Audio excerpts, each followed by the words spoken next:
Welcome to card discussion number 20. I'll just get on with it. This card is Fairy Tail Sleeper from Invasion Vengeance. Let's get on with the stats. She's a level 4 light attribute spellcaster type monster, flip effect. I'll read her effects.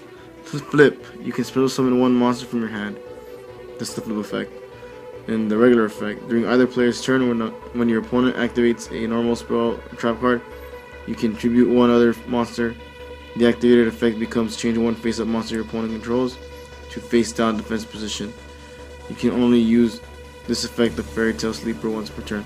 So pretty much, you make an opponent throw a trap, get the effect of putting one of your monsters face down. They get to pick, but it resets Fairy Tail Sleeper's effect, so you can further special summon monsters out of your hand. I will get to that part later in the video. But first, how can we utilize Fairy Tail Sleeper? Let's put her right here, because she goes hand in hand, kind of, with the last card I reviewed or discussed, Fairy Tail Snow. Both Fairy Tail monsters are very nice, both short printing cards from their respective sets. But how can we utilize them in the same deck, or in a deck that can take advantage of their abilities? And the first thing I looked at was Fairy Tail Sleeper is a level 4 light spellcaster type monster. So what card can we use right there? The first one that comes to mind is Ties of the Brethren. Now, with Ties of the Brethren, we have to look at other level 4 light spellcaster type monsters we can use. There are a couple, and I have ideas for decks, or a deck in mind that I would want to try out with this strategy, but it's kind of up in the air. So obviously we have our Fairy Tail Snow as a valid target. We have Lila, the Light Sword Sorceress, as another one, light spellcaster. We have Magician's Valkyria, which is an old card that never has been used that much. Performance Trick Clown, which I'm pretty sure most people are familiar with. And then the last card I will talk about is Silent Magician. Now, Silent Magician, I just added here because it does qualify the fit for Ties of the Brethren. But pretty much, if I'm going to try to incorporate Silent Magician, level 4, we will be using the new Silent Magician, the good one. So we can just tribute Spellcaster to summon the Silent Magician, and bam, we have a nice monster that can negate a spell card and give us a huge beast stick in level 8. Now, before I continue, I would like to remind the viewers that this is simply strategies that I have been thinking in my head of how to use Fairy Tail Sleeper. So let's begin. First, we normal summon our Fairy Tail Sleeper. She's the star of this video. We follow that with our Ties of the Brethren spell card. Activate it, pay 2,000 life points, special summon 2 level 4 light attribute spellcaster type monsters. I choose to special summon Lila, Light Sword Sorceress, so Lila, and Magician's Valkyria. Magician's Valkyria summoned. Now we have our Lila, which will send 3 cards from the top of our deck to the graveyard, and our Valkyria, which protects our spellcaster type monsters from attacks. Next, we will end our turn, and Lila will activate to send the top 3 cards, top 3.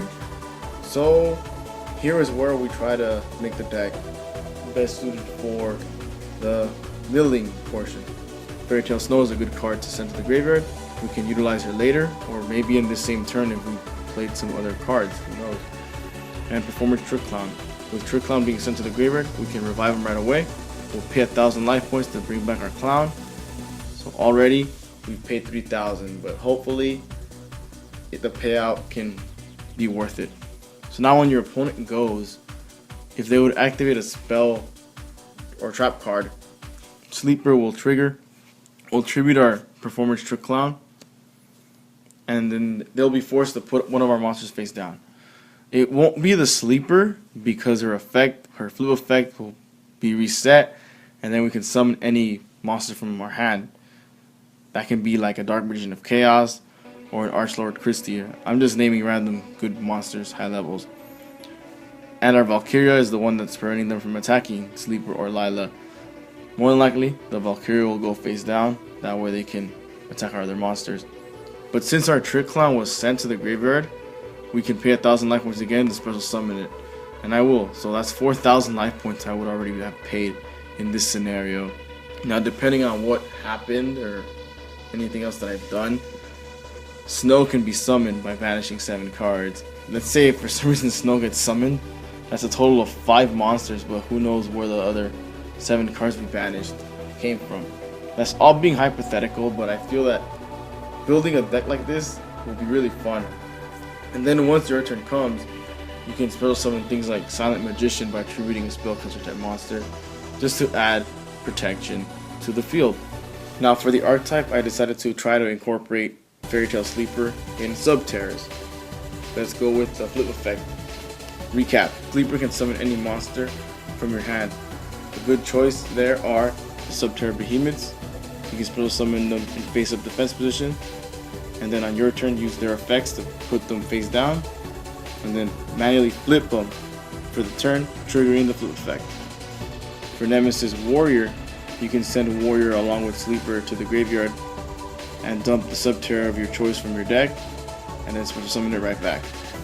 With Archer, Sleeper can put the face up defense position Subterror on your side of the field, allowing you to use her effect that kills any monster in defense position.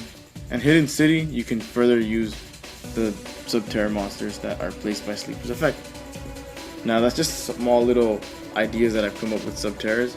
If you want to see them, maybe I'll do more. Now that's pretty much all I got for Fairy Tail Sleeper at the moment.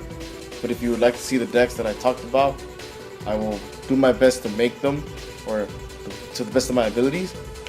And I'm looking forward to the next Fairy Tail monster, Fairy Tail Cinderella, which comes out in Raging Tempest. So keep an eye out for that card discussion. Thanks again for watching, and see you all in the next video. Hey everyone, thanks for watching. If you like what you saw, please give this video a thumbs up and go ahead and share it with all your friends.